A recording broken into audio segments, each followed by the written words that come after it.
یا عقل سے کام لو، مہلت سے فائدہ اٹھا لو، اس لیے کہ اس نے تمہیں مہلت دی ہوئی ہے۔ ارد گرد پھیلی ہوئی کائنات کو دیکھو، یہ ساری اللہ کی توحید کی نشانیاں ہیں۔ چوپائے والانعام خلقا، چوپایوں کو دیکھو، پھر اسی طرح فرمایا سواریوں کو دیکھو، والخیل والبغال والحمیر لترکبوها زینہ، جتنے ارد گرد پھیلی ہوئی کائنات میں نعمتیں اللہ تعالیٰ نے تقریباً سب کا ذکر کیا، سواریوں کا ذکر کیا ہے، کھانے پینے کی چیزوں کا ذکر کیا ہے، شہد کا اس میں ذکر ہے، سورۃ النحل، نحل کہتے ہی شہد کی مکھی کو ہے، شہد شفا ہے، اس کا ذکر کیا ہے۔ فرمایا کہ کھیتیاں دیکھو، مختلف قسم کے پھل دیکھو، سورج چاند ستاروں کو دیکھو، سمندر، کشتی، مچھلی، تازہ گوشت، ہر چیز کی اللہ تعالیٰ نے، لیکن یہ ساری گن کے فرمایا کہ یہ تھوڑا تذکرہ ہے، لیکن سمجھو یہ کہ افمن یخلق کمن لا یخلق، ایک خالق ہوتا ہے، ایک مخلوق ہوتی ہے، یہ برابر ہو سکتے ہیں؟ ایک پیدا کرنے والا اور دوسرا پیدا کیا ہوا، ایک پیدا کرنے والا ہے اور دوسرا کخ بھی پیدا نہیں کر سکتا، دونوں برابر ہو سکتے ہیں بھلا؟ اب دیکھیں، تھوڑا سا غور کریں، اللہ خالق، اس کے مقابلے میں مخلوق، یہ ساری کائنات جس میں آپ ساری گلیکسیز، سارے گلیکسیز کے کلسٹر، سارے نظام ہائے شمسی سب ملا لیں، صرف زمین نہیں، سب کچھ، ساری کائنات جو ہمیں نظر آتی ہے، جس کو سائنسدانوں نے اب تک ایکسپلور کیا ہے، جو نہیں ایکسپلور ہوتی، یہ اللہ کے عرش کے مقابلے میں، اللہ کی کبریائی کے مقابلے میں اس کی کوئی حیثیت نہیں ہے۔ اگر کوئی حیثیت ہے تو وہ مثال کے طور پر نبی کریم صلی اللہ علیہ وسلم نے سمجھایا کہ جیسے لق و دق صحرا ہو، جس کی لمبائی چوڑائی کا کوئی اندازہ نہ ہو، اس میں ایک انگوٹھی پڑی ہوئی ہو، ایک چھلا، تو جو اس چھلے کو اس لق و دق صحرا کے ساتھ نسبت ہوگی، وہی اس پوری کائنات کو اللہ کے عرش کے ساتھ نسبت ہے۔ پھر اس کے اوپر اللہ کی ذات کی کبریائی وہ کتنی، آپ یوں سمجھ لیجئے کہ یہ ساری ارد گرد پھیلی ہوئی کائنات جس کا ہمیں حد حساب ہی نہیں ہے کتنی بڑی ہے۔ اللہ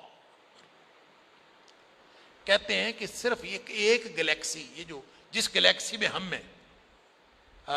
اس گلیکسی میں کئی نظام شمسی ہیں، اور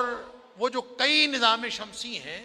ان میں ایک نظام شمسی ہے ہمارا، جس میں سورج ہے اور اس کے ارد گرد زمین پھر رہی ہے۔ اللہ، اور وہ جو یہ ایک گلیکسی ہے، اس کا ایک گلیکسی کا ایک جگہ سے لے کر دوسری جگہ، یعنی اس کو چپٹی گلیکسی ہے، چپٹی، اس کے اندر بہت ساری چیزیں گھوم پھر رہی ہیں، تو اس گلیکسی کا جو ایک کنارے سے لے کر دوسرے کنارے تک کا فاصلہ ہے، سائنسدان اندازہ کرتے ہیں کہ وہ 1,00,000 نوری سال کا فاصلہ ہے۔ 1,00,000 نوری سال، 1,00,000 نوری سال کا مطلب پتہ کیا ہے؟ کہ 1,00,000 سال میں جتنا فاصلہ روشنی طے کرتی ہے اتنا فاصلہ، اور روشنی کتنا فاصلہ طے کرتی ہے؟ روشنی 1 سیکنڈ میں 1,86,000 میل سفر طے کرتی ہے۔ لہذا 1 سیکنڈ میں جو 1,86,000 میل سفر طے کرتی ہے، اس کو 60 سے ضرب دیں تو 1 منٹ میں جتنا فاصلہ طے کرتی ہے اتنا آئے گا، پھر اس کو 60 سے ضرب دیں تو 1 گھنٹے میں، اور پھر آپ اس کو اگر ضرب دیتے جائیں پھر 24 گھنٹے پر، تو 1 دن میں کتنا سفر طے کرے گی، پھر اس کو آپ ہفتے پر، پھر مہینے پر، پھر سال پر، پھر 1,00,000 سال۔ اللہ اکبر، ایک گلیکسی کا میں حساب نہیں آتا، یہاں لاکھوں گلیکسیاں، کروڑوں گلیکسیاں، ان سب کے مقابلے میں اللہ اکبر، اللہ کی ذات، یہ ساری کائنات ملا کے اللہ کی ذات کے، اللہ کے عرش کے مقابلے میں اس کی اتنی بھی حیثیت نہیں۔ تو اس میں جو اتنی بھی حیثیت نہیں، یہ اتنا بھی ہمارے حساب سے، اللہ کے حساب سے نہیں۔ تو جو مخلوق اس میں ہے اس کو خالق کے مقابلے میں شریک ٹھہرانا، اللہ اکبر، یعنی کسی کو عقل بھی نہیں آتی۔ افمن یخلق کمن لا یخلق، کوئی یہ بھی نہیں دیکھتا۔ اللہ اکبر، یعنی کس قدر مت ماری ہوتی ہے۔